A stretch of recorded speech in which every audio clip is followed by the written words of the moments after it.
비가 왔다 말았다 하죠.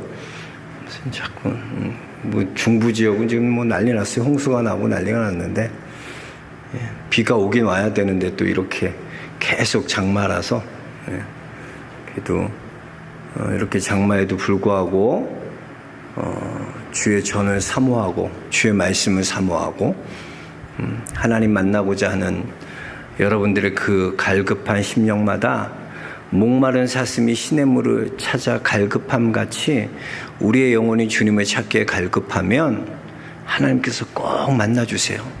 오늘도 그 주님을 만나는 복된 시간 되시길 주의 이름으로 축복합니다. 이제 22장에 보면 사도 바울이 내가 만난 예수 그리스도, 내가 만난 나사렛 예수를 증거하고 있어요. 그죠? 그러니까 여러분, 신앙에는 내가 만난 예수 그리스도가 있어야 돼요. 네? 지난 시간에 그랬죠. 저 권사님이, 저 집사님이 간증하는 예수 그리스도가 아니라 내가 만난 예수 그리스도를 증거해야 된다는 거예요. 왜 우리가 구원이 흔들리나, 구원받았다는 이 놀라운 이 축복이 왜 흔들리나? 내 안에 이런 예수 그리스도를 만났다는 그런 내 안에 간증이 없기 때문이에요. 그런 만남이 없기 때문이에요. 그러니까 구원이 흔들릴 수밖에 없는 거예요.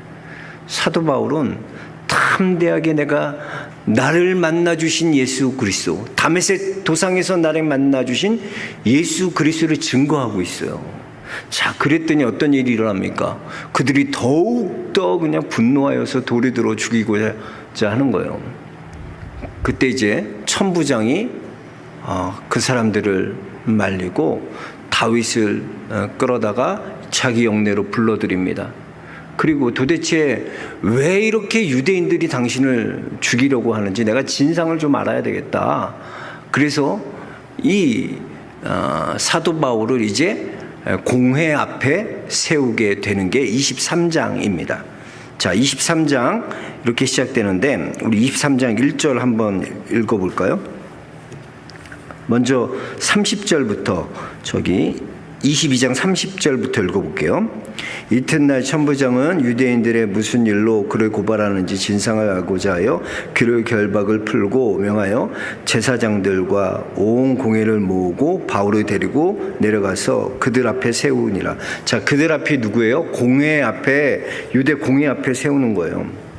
여기서 공회라는 것은 사내들인 공회예요. 사내들인 공회라는 것은 유대의 최고의 의결 기관이 사내들인 공회예요. 의회원이 71명으로 구성된, 그래서 여기에서 아주 모든 것이 결정돼요. 로마 당국은요, 이 사내들인 공회 유대인들의 소송 사건을 그곳에서 심리하고 또 사형 판결도 내릴 수 있는 권한을 부여했습니다. 그래서 막중한 권한이 있었어요. 또 거기에서 의장은 누구였냐? 의장이 바로 대제사장이었는데 당시 대제사장은 아나니아였어요. 그러니까 아나니아가 의장인 것입니다. 그러니 이 얼마나 이 유대인들에게 있어서 이 사내들인 공의란 무서운 곳이고 굉장히 엄중한 곳이고 이곳에서 말 한마디 잘못하면은 정말 죽을 수도 있는 그런 아주 무서운 곳이지 공회였습니다. 그만큼 유대인들에게 있어서 이 공회의 그런 공회라는 것은 절대적인 것이었어요. 자, 오늘 23장에 보면 사도 바울은 이제 그들 앞에서 무엇을 말하냐? 자신의 복음의 원동력이 무엇인지, 내 복음의 원동력, 그것이 무엇인지, 또 내가 어떻게 복음을 전하게 되었는지, 사도 바울이 다른 종교 지도자들과 무엇이 다른지를 오늘 자기가 말하고 있는 거예요. 그래서 1절에 보니까 이렇게 얘기합니다. 같이 1절 읽어볼까요? 바울이 공회를 주목하여 이르되 여러분 형제들아, 오늘까지 나는 범사의 양심을 따라 하나님을 섬겼노라 하거늘. 그랬어요. 예. 바울은 오늘까지 나는 범사의 무엇을 따라? 양심을 따라 하나님을 섬겼노라 라고 말하고 있어요. 여기서 말하는 양심을 따라라는 것은, 이 양심은요, 선한 양심인데요. 이 양심을 헬라어로 보면 헬라어 쉰이라는 전치사와 쉰이라는 전치사는 뭐뭐와 함께라는 뜻을 갖고 있어요. 또 보다라는 뜻의 에이도가 합성한 것이 바로 이 양심이라는 거예요. 그래서 함께 본다라는 뜻을 갖고 있어요, 양심이. 또 범사의 양심을 따라라는 것은, 이렇게 함께 본다는 것은 하나님과 함께 생각하고 하나님과 함께 본다는 거예요. 나 혼자 생각하는 게 아니라 내 생각대로 내 뜻대로 하는 것이 아니라 하나님과 함께 보고 하나님과 함께 생각한다는 거예요. 바울은 나는 모든 범사에 하나님과 함께 생각하고 하나님과 함께 보았다는 거예요. 그게 바울의 마음가짐이었어요.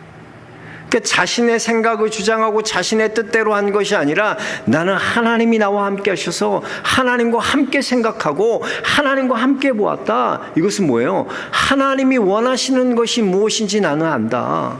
하나님이 원하시는 그것을 한 것이다. 그것이 바로 양심이라는 거예요. 그러니까 이게 당시 유대인들에게 있어서 이 구원이라는 것은요, 율법을 지킴으로 구원받을 수 있는 것이었어요. 그들은 율법을 완전히 지키는 것이 구원에 이르는 것이라고 생각했습니다. 그러니 그들에게 있어서 사도 바울이 이렇게 양심이라는 것, 율법에 맞지 않는 것이라고 생각했고요. 이건 창조주 하나님과 같이 생각하고 같이 본다는 것 자체가 그들은 받아들일 수 없는 것이었습니다.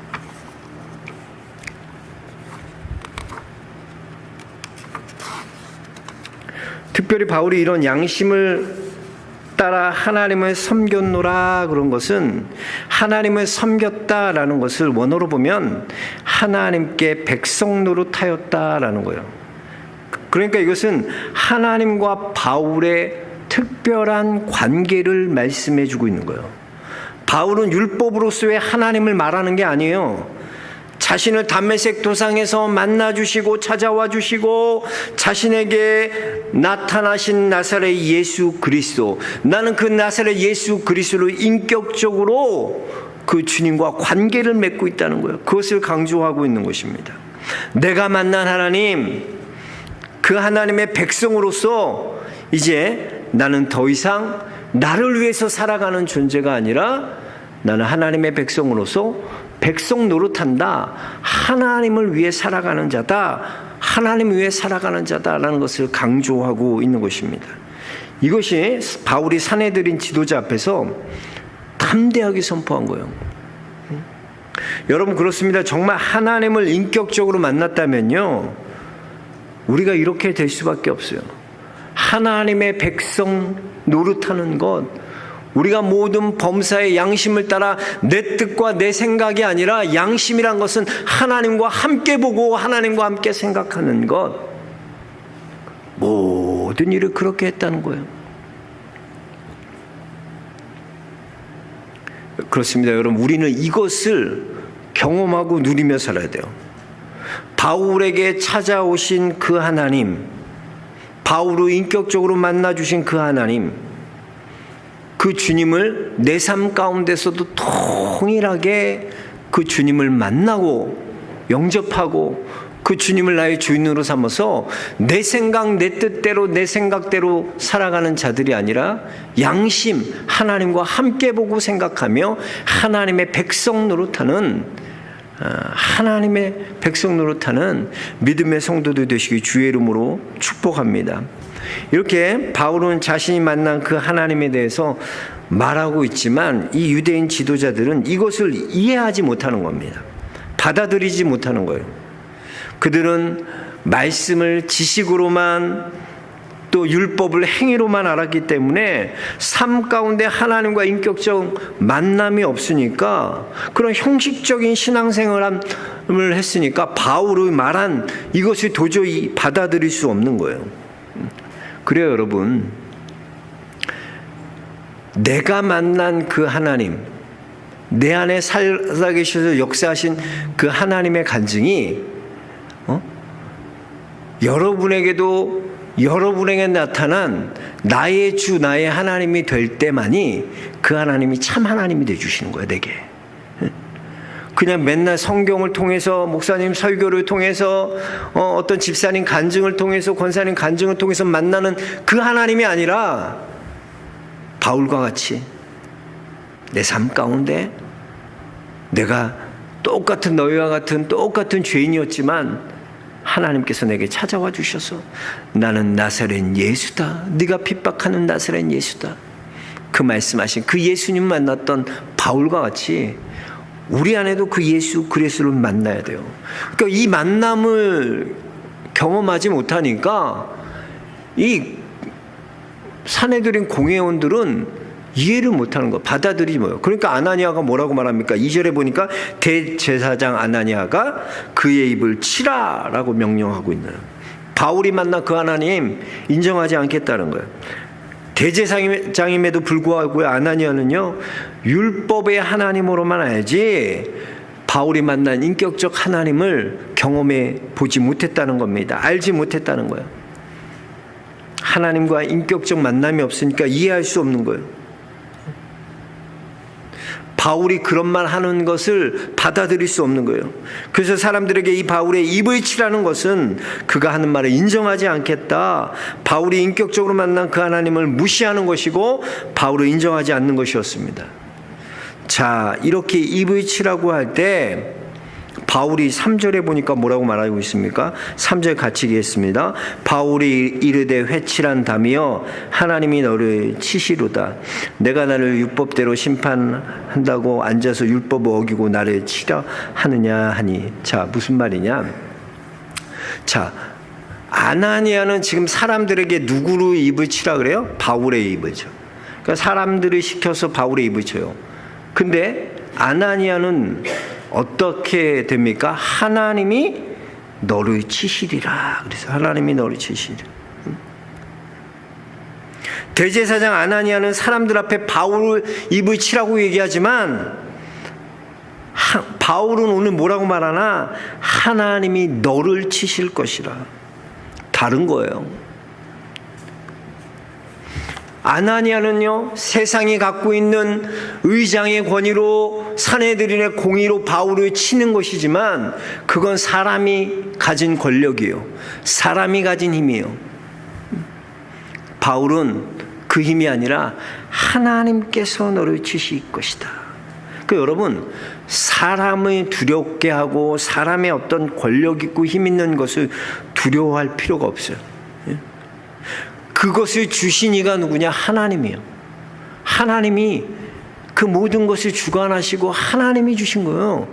그 진정한 권위는 하나님께 있는 거예요.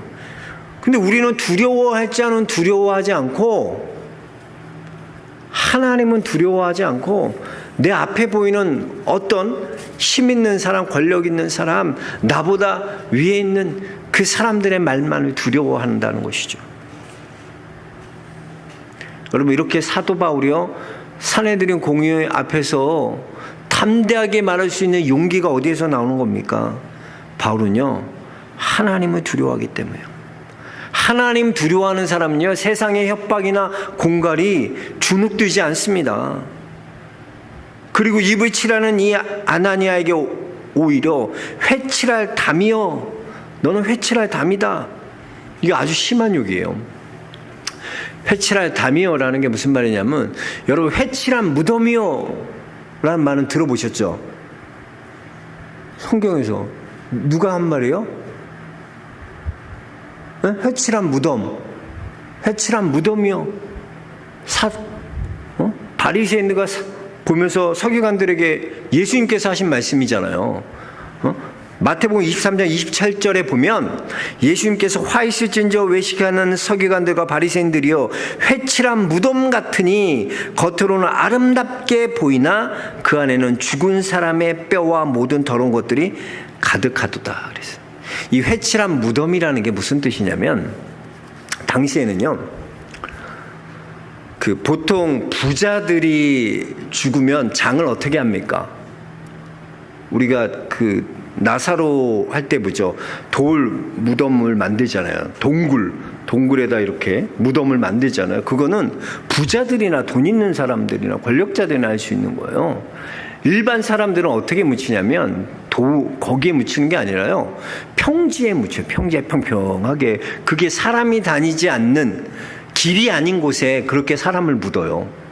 자, 그런데 사람을 묻는데 길이 아니니까 시체를 밟을 일이 없죠. 그리고 우리나라처럼 무덤을 이렇게 위로 이렇게 해서 무덤을 만드는 게 아니라 그냥 평평하게 만들어요. 그러니까 평상시에는 길이 아니기 때문에 거기로 다닐 일이 없어요. 그런데 이 유대에는 절기가 있잖아요. 유월절이라든지 초막절이라든지 이럴 때 절기를 지키기 위해서 예루살렘 오게 되면 보통 인파가 보통 모이는 게 아니에요. 그럼 사람들이 길로만 다니는 게 아니에요. 그럼 길 아닌 곳으로도 다녀요. 그럼 길 아닌 곳에 다니면 뭘 밟을 수 있어요? 시체를 밟을 수 있잖아요. 평평하니까 밟을 수 있다. 그러면 그들이 예배 드릴 수 있어요, 없어요? 부정한 시체를 밟은 자가 예배 드릴 수 있어요, 없어요? 없어요. 그래서 어떻게 해요? 석회를 뿌려놓는 거예요. 네? 그럼 거긴 뭐예요? 여긴 죽은 시체가 머물러 있는 곳이다 라는 표시가 되는 거예요. 밟지 말라는 거예요. 예.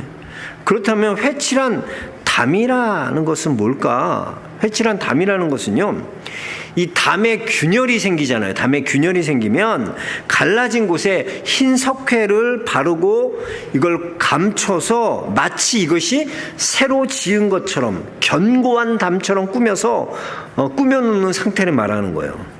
즉 완벽한 것처럼 새 것인 것처럼 사람들을 속이기 위해 이중적으로 만들어 놓은 위선의 담이 바로 회칠한 담이라는 것입니다. 이 위선의 담은요, 나도 보지 못할 뿐더러 다른 사람도 제대로 보지 못하게 하는 이런 형식적인 종교자들을 위선을 꼬집는 말이었습니다. 이렇게 거짓되고 위선적인 그들의 행태를 하나님께서는 치실 것이다 라는 거예요. 하나님께서 무너뜨리실 거라는 거예요. 거짓된 그들의 위선을 하나님께서 치실 것이라는 것입니다. 바울이 아나니아에게 회칠한 담이라고 한 것은 좀 더 구체적으로 보면, 자, 이런 거예요. 우리가 선생으로서 가르치잖아요. 저도 이렇게 설교자로 설교를 하잖아요. 하나님 말씀대로 살아야 됩니다. 하나님 말씀을 선포하잖아요. 자, 그런데 하나님의 말씀을 가르치고 선포하는 자가 남에게는 가르치고 설교하지만 나는 하나님의 말씀대로 살지 않는 거야. 오늘 사도 바울이 이 아나니아에게 얘기한 3절에 보면 보세요. 내가 나를 율법대로 심판한다고 앉아서 율법대로 너 심판할 거야. 근데 율법을 어기고 나를 치느냐. 이게 무슨 말이냐면 이 유대인의 율법에 보면요, 죄가 판명될 때까지는 피고인이 권리를 보호해주고 또 무죄성을 인정해줘야 되는 법이 있어요. 율법이에요. 그런데 바울은 그때까지 심리도 거치지 않았고요. 또 죄도 발견되지 않았을 뿐더러 범죄를 저질렀다는 명목으로 정식으로 고소되지도 않은 그런 상태였어요. 그러니까 율법적으로 아무런 하등의 문제가 없는 바울이었다는 것이죠. 그런 상황에서 아나니아가 바울을 인격적으로 모독하고 입을 치라고 말하는 것을 명백하게 보면 하나님의 율법을 어기는 그런 행태였다는 것입니다. 레위기 이 근거가 19장 5절에 보면 너희는 재판할 때 불의를 행하지 말며 가난한 자의 편을 들지 말며 세력 있는 자라고 두둔하지 말고 공의로 사람을 재판할지며 너는 내 백성 중에 돌아다니며 사람을 비방하지 말며 내 이웃의 피를 흘려 이익을 도모하지 말라. 나는 여호와니라 그랬어요. 이렇게 분명히 율법에 기록하고 있지만 아나니아는 이 율법을 무시하고 지금 바울을 인격을 모독하고 그를 죄인처럼 대하고 있는 것입니다. 그렇습니다, 여러분. 내가 하나님을 믿노라 하면서 내가 하나님을 섬기노라 하면서 우리가 아나니아와 같이 하나님 없는 자처럼, 내가 하나님을 믿는다고 하면서도 오히려 하나님의 율법을 지키자고 하나님을 믿지 않는 자처럼 살아가는 그 삶이 위선이라는 겁니다. 말로는 내가 하나님을 믿노라 하지만 실상은 하나님을 믿고 살지 않는다는 거예요. 이게 참 무서운 말이죠. 우리가 이렇게 교회 나와서 예배드리고 하나님을 나는 믿습니다라고 말하지만 교회만 나가면, 밖으로만 나가면 하나님 없는 자처럼 살아간다는 거예요. 그게 바로 아나니아의 모습이에요. 사실 우리가 두렵고 떨림으로 구원을 이룬다는 것은 항상 이 마음을 가져요. 구원은요, 내게 있지 않습니다. 구원은 전적으로 하나님께 있는 거예요. 하나님의 은혜로 구원받는 거고, 자격이 있어서 구원받는 게 아니라 오직 하나님의 은혜로 우리를 구원해 주신 거예요. 근데 자꾸 망각해. 내가 그런 자격 있는 자처럼 착각해. 내가 11조도 하고 나는 교회생활 이렇게 나와서 예배드리고 기도하니까 난 자격이 있어. 내가 자격 있는 자가 아니에요. 나는 그런 자격 없는 자임에도 불구하고 하나님이 나를 긍휼히 여겨서, 불쌍히 여겨서 하나님께서 나에게 은혜 주셔서 하나님의 자녀 삼아주신 줄로 믿습니다. 그러니까 자랑하지 못하게 하는 거예요. 구원은 누구든지 구원받았다 이거를 내 힘으로, 내 능력으로, 내 것으로, 어떤 나의 행위로, 나의 무엇으로 구원받았다는 걸 자랑치 못하게 하는 거예요. 구원은 오직 하나님의 은혜로. 그러면서 우리가 이렇게 율법을 지켜야 될 아나니아가 자기가 율법을 어기는 것처럼 우리 또한 그럴 수 있어요. 하나님을 믿노라 하면서도 우리가 우리 자신을 돌아보지 못하면 하나님 없는 자처럼 살아가. 저도 보면 그래요. 야, 저 사람 하나님 믿는다면서 왜 말을 저렇게 할까? 믿음 없는 말을 할까? 왜 저 집사님 말을 저렇게 믿음 없는 말씀하실까? 참 안타까워. 믿지 않는 거야. 주여 주여 맨날 와서 부르짖지만 주여 주여 하는 자마다 다 천국에 들어갈 것이 아니요 내 아버지의 뜻대로 행하는 자라야 하나님 나라에 들어갈 수 있다고 분명히 성경은 우리에게 가르치고 있어요. 그러니까 하나님의 뜻대로 행하는 자가 되어야 돼. 하나님 뜻대로. 아멘? 자꾸 그냥 내 뜻, 바울은 자기 뜻이 없어요. 내 양심이 아니에요. 하나님이 함께 보고 하나님과 함께 생각하고 하나님의 뜻을 이뤄가는 바울의 모습을 볼 수 있는 것입니다. 그래서 우리는 항상 우리의 삶을 하나님 앞에 점검해야 돼. 내가 정말 믿는다고 말하면서 믿고 살아가고 있는지. 참 안타까워. 믿는다고 하면서 정말 안 믿어. 근데 깜짝깜짝 놀래. 내가 야, 저분은 믿었겠지 했는데 속았어. 안 믿어 하나님을. 저분은 믿겠지 했는데 안 믿는 거야. 하나님 안 믿고 있어. 사실은 믿는 줄 착각하고 있었던 거예요. 그래서 그건 내 자신이 너무나 잘 알아요. 항상 우리의 자신을 하나님 앞에 점검해야 돼요. 이렇게 양심을 따라 사도 바울은 하나님과 함께 동행하고 하나님과 함께 바라봤어요. 그럴 때 바울에게 주님이 나타나 주셨어요. 오늘 11절 마지막 절 한번 같이 읽어볼까요? 시작. 그날 밤에. 자, 그날 밤이 무슨 날이에요? 바울이 공회에서 이렇게 선포하고 나는 범사의 양심에 따라 행하였노라. 나는 하나님의 백성 노릇하였노라. 이 고백하는 이 그날 밤 주께서 바울을 곁에 서서 이르시되, 자, 뭐라고 이러냐? 담대하라. 내가 예루살렘에서 나의 일을 증언한 것 같이 로마에서도 증언하여라 하리라 하시니라. 그래서 주님 뭐라고 말씀하시냐? 야, 담대하라. 그러면서 예루살렘에서 나의 일을 증언한 것 같이 로마에서도 증언하리라 그랬어요. 이게 뭐예요? 바울의 사명이야, 사명. 바울은 이 사명을 붙드는 거야. 주님이 말씀하신 이 사명을 붙드는 거예요.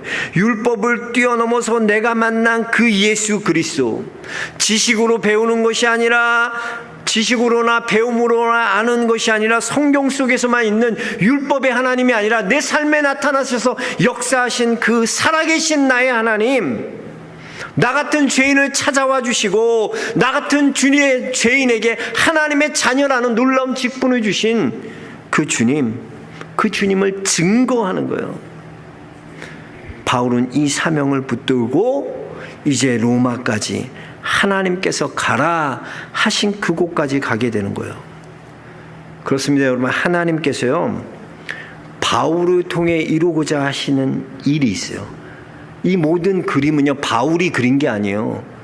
하나님께서 바울을 하나하나 바울의 삶 속에서 그려가시는 거예요. 우리의 인생의 그림이 그래요. 내가 그림을 그리는 것 같지만 하나님께서, 우리는 사명을 붙들고 가기만 하면 하나님께서 붓을 들이셔서 우리의 그림을 그려가시는 거예요. 이렇게. 그래서 여러분, 사명자는요, 절대 그냥 죽는 법이 없어요. 하나님이 이루고자 하시는, 그 바울이 로마에 가서 죽잖아요. 하나님이 이루고자 하시는 그 뜻이 이루기까지 사명을 붙드는 자는요, 끝까지 사명을 감당하도록 하나님께서 능력을 주시고 힘을 주세요. 제가 예전에도 말씀드렸죠. 제가 초등학교 1학년 때 하늘산 기도원에서 이천성 목사님 계실 때 은혜를 많이 받아서 일주일 동안 막 뜨겁게 기도. 그때 이제 방언도 체험하고 우리 주은이보다 더 어렸었는데 내가 그때 너무나 뜨겁게 막 기도하고, 그때 성령께서 내게 주셨던 사명이 뭔가, 내게 주셨던 말씀이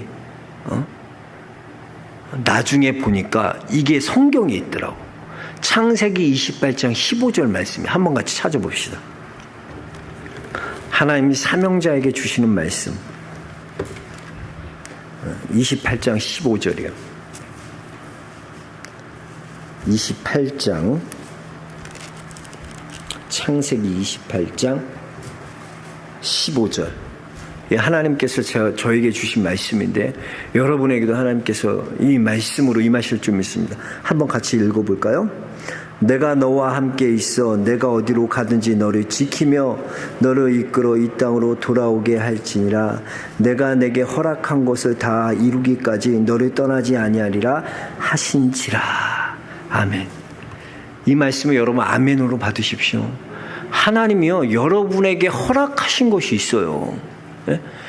나는 나에게 허락하신, 저에게 허락하신 하나님의 뜻이 있듯이 여러분에게 허락하신 하나님의 그 뜻이 있다는 거야.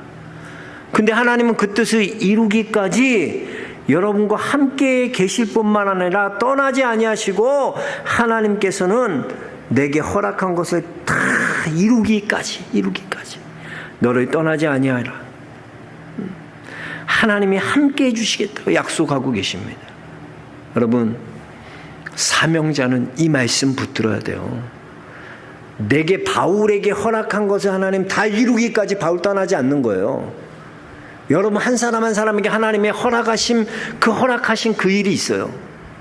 근데 그 일을 하나님의 뜻을 다 이루기까지 여러분이 사명 붙들고 나아가기만 하면 하나님이 함께 하시고 그 허락한 것을 다 이루기까지 여러분은 떠나지 않고 함께 하여 주실 줄로 믿습니다. 그 하나님을 붙드세요. 그 하나님이 내 하나님이 돼야 돼. 바울은 그 사명 붙들고 담대하게 나아가는 거야. 그래서 여러분, 우리의 신앙의 고백에 그 하나님이 있어야 돼. 내 삶 가운데 나를 만나주시고, 내 삶 가운데 역사해 주시고, 내 삶 가운데 이렇게 날 살아주신 그 하나님을 우리도 바울처럼 증언하는 그런 믿음의 성도들 모두 되시기 주의 이름으로 축복합니다. 사명 붙들고 나가십시오. 여러분에게 주신 사명 다 이루기까지 하나님은 여러분 떠나지 않으세요. 그걸 믿으시고, 제발 믿으세요. 좀만 하면 낙심하고 좌절하고 참 그래, 보면 사람이 연약한지라 그래, 전 이해해요. 그래, 낙심할 수 있지. 연약하니까 그럴 수 있지. 근데 믿음의 사람은 그런 거에 흔들리면 안 돼. 본질적인 게 흔들리면 안 돼. 근데 참 보면은 그래, 그런 게 흔들려요. 본질적인 믿음이 흔들리고요. 조그만 시험이 오고 낙심이 오면 사람이 다 그러더라고. 그래서 정말 연약하구나. 우리 하나님 의지할 수밖에 없구나. 여러분 안에 사명 붙들고 승리하시기 주의로 축복합니다. 우리 찬송